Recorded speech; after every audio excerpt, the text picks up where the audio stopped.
if there's enough pushback on people, they could potentially change that in the future. But I don't know. I think they're totally happy with the idea of, well, you gave us your money. Valve has confirmed that Steam accounts are non-transferable and cannot be passed on to anyone after the account holder's death. And like, I understand that obviously you can't transfer accounts, but you can just take that person's account. Well, the idea that I think this is a bigger story here. This is actually a very interesting story. It goes back to the idea of physical media versus digital media. And if I physically own the game, if I have a copy of that game, I can then give that to somebody or will that to somebody. The reason why this story is important is because Steam actually says that even if you put in your will that I'm going to transfer my games to Razer upon my death, Steam will not honor that. The games are non-transferable. Whereas if I had a giant box of those games and I was to say Razer gets all my games, Razer then actually has my games. Yeah. And then has to update them for 45 minutes at a stretch once he actually slides the disc into the tray. Yeah. Yes. Mm-hmm. Sorry. I'll give you the games, not the time back for updating. Yes. Right.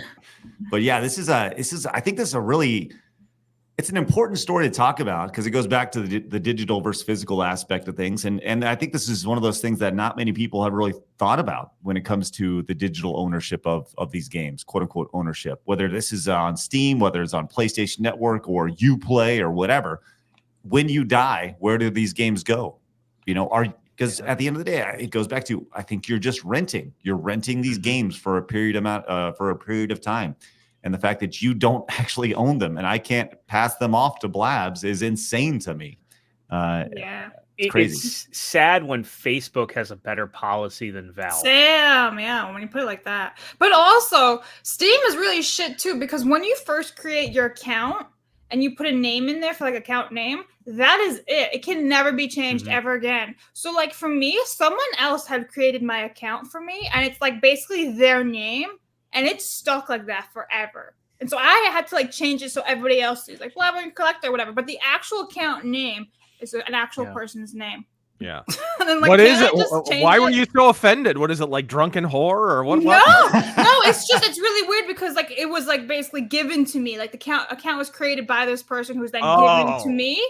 And it's like, all right, so now this person's attached to this forever, even though they have no access to it whatsoever, and I can't even make the account mine. Like, it's not my name or anything like that. And that, to me, is just really stupid. And they're like, oh, yeah, we have absolutely no way of fixing that whatsoever. I'm like, how do you not have a way to get into your own system and just change a name? That, to me, boggles it, too.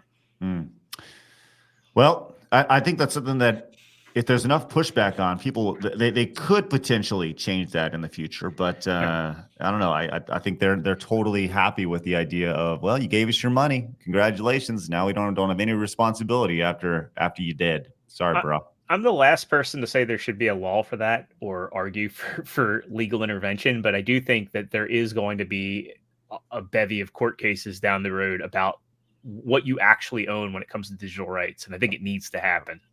So, I agree.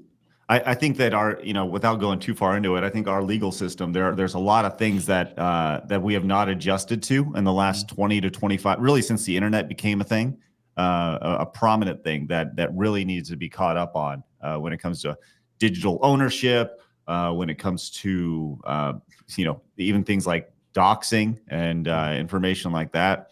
I was actually talking about this yesterday on the Side Scrollers Plays channel where I was playing some Donkey Kong Country 3. By the way, did you win?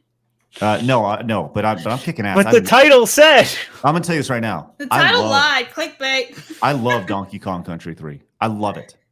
It may be, if I didn't have the nostalgia for Donkey Kong Country 1, I think Donkey Kong Country 3 would be my favorite one. I'm just saying. Anyways, with that said, what's that? I'm just saying. I'm gonna light the match and then walk away. No, but I mentioned it yesterday on the stream, talking about how you see these people who are with the false accusations. We talked about that with the Linus Tech Tips thing last week. There was the Linus Tech Tips thing where this person came out and said, "There's a horrible situation. They accused me of this, or there was sexual relationships, or whatever it may be." You see this all the time, these false accusations, and there's no repercussion for that. For these, and I think that's something that definitely needs to be addressed in our legal system.